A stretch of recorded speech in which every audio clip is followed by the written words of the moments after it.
এখন এটা আর গোপন নয় যে শুধুমাত্র নোবেল পুরস্কার পাওয়ার জন্য সাবেক স্বৈরশাসক প্রায় ১০ লাখ রোহিঙ্গার জন্য বাংলাদেশের সীমান্ত খুলে দিয়েছিল। কিন্তু নোবেল না পেলেও বিপুল এই জনগোষ্ঠীকে ফেরত পাঠানোর কার্যকর কোনো পদক্ষেপ দেখা যায়নি। অথচ ইতোমধ্যে রোহিঙ্গারা বাংলাদেশের জন্য বোঝা হয়ে দাঁড়িয়েছে। তবে ২০২৪ সালের ৫ আগস্ট দেড় দশকের স্বৈরাচারের পতনের পর থেকেই পরিস্থিতি বদলাতে থাকে। আসসালামু আলাইকুম দর্শক, চ্যানেল ৫৮তে স্বাগতম। চ্যানেলটি সাবস্ক্রাইব করে আমাদের পাশে থাকার অনুরোধ করছি। ইতিমধ্যে যারা সাবস্ক্রাইব করেছেন তাদের অসংখ্য ধন্যবাদ। দর্শক, আপনারা নিশ্চয়ই জানেন ডক্টর ইউনূসের নেতৃত্বে অন্তর্বর্তী সরকার দায়িত্ব নেওয়ার পর থেকেই রোহিঙ্গাদের পুনর্বাসনে জোর প্রচেষ্টা লক্ষ্য করা যাচ্ছে। এ লক্ষ্যে প্রধান উপদেষ্টার বিশেষ সহকারী হিসেবে ডক্টর খলিলুর রহমানকে নিয়োগ দেওয়া হয়েছে। তিনি একজন বিশিষ্ট বাংলাদেশি কূটনীতিক ও অর্থনীতিবিদ। বিগত সময়ে বাংলাদেশের পক্ষ থেকে রোহিঙ্গাদের পুনর্বাসনের ব্যাপারে ঢাকার প্রস্তাবকে কার্যত পাত্তাই দেয়নি মিয়ানমার।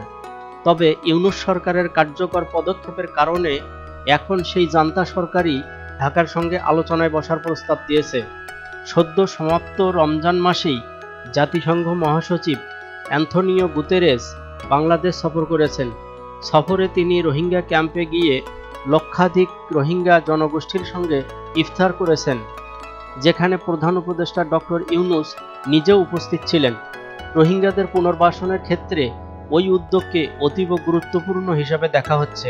দর্শক, বলা হয় পূর্ববর্তী সরকার যেহেতু ভারতের বশংগত ছিল, তাই দিল্লির স্বার্থের কারণে রোহিঙ্গাদের যেমন বাংলাদেশে প্রবেশ করতে দেওয়া হয়েছে, তেমনি তাদেরই লাভের জন্য সংখ্যালঘু মুসলিম সম্প্রদায়ের এই জনগোষ্ঠীকে পুনর্বাসন করা হয়নি।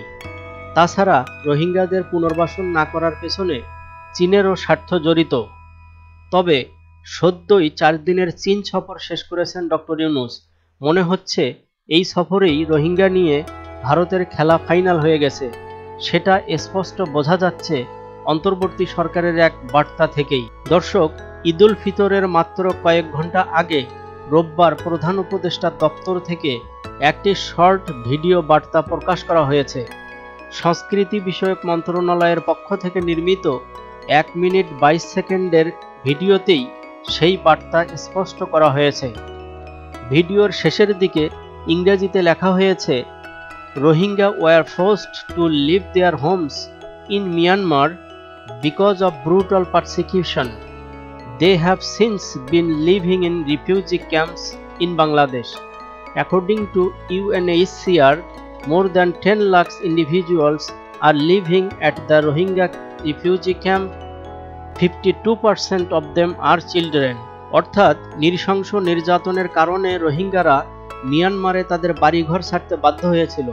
তখন থেকে তারা বাংলাদেশের আশ্রয় শিবিরে বসবাস করছে। জাতিসংঘের শরণার্থী বিষয়ক সংস্থা UNHCR এর তথ্য অনুযায়ী ১০,০৫,৬৭৫ জন রোহিঙ্গা আশ্রয় শিবিরে বসবাস করছে, যাদের ৫২% শিশু। দর্শক, মূল বার্তা দেওয়া হয়েছে ভিডিওটির ক্যাপশনে। সেখানে লেখা হয়েছে, সবাইকে ঈদ মোবারক। আমাদের নিরাপদ এবং আনন্দময় এই ঈদে যেন আমরা মনে রাখি ১২ লক্ষাধিক মেহমান বিপদে পড়ে আমাদের দেশে আছে।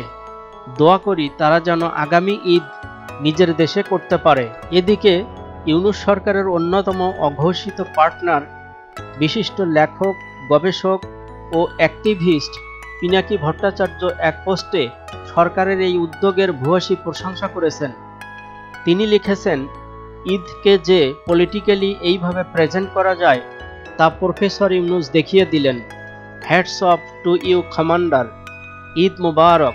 দর্শক, নিশ্চয় আমরাও চাই নির্যাতিত রোহিঙ্গা মুসলমানরা যত দ্রুত সম্ভব নিরাপদে নিজেদের বাপদাতার ভিটায় ফিরে যাক এবং মিয়ানমারের অন্য নাগরিকদের মতো পূর্ণ নিরাপত্তা ও নিশ্চয়তার সঙ্গে বসবাস করুক। এক্ষেত্রে বাংলাদেশ সরকারের এই উদ্যোগকে আল্লাহ সফল করুন। সরকারের এই গুরুত্বপূর্ণ ঘোষণা এবারের ঈদুল ফিতরের উদযাপনে নতুন মাত্রা যুক্ত করবে বলেই মনে হচ্ছে। এজন্য ডক্টর ইউনূস সরকারকে চ্যানেল ৫৮র পক্ষ থেকে ধন্যবাদ। দর্শক, সবাইকে ঈদ মুবারক। সবার ঈদ কাটুক স্বস্তি, শান্তি ও নিরাপত্তার সঙ্গে। আল্লাহ হাফেজ।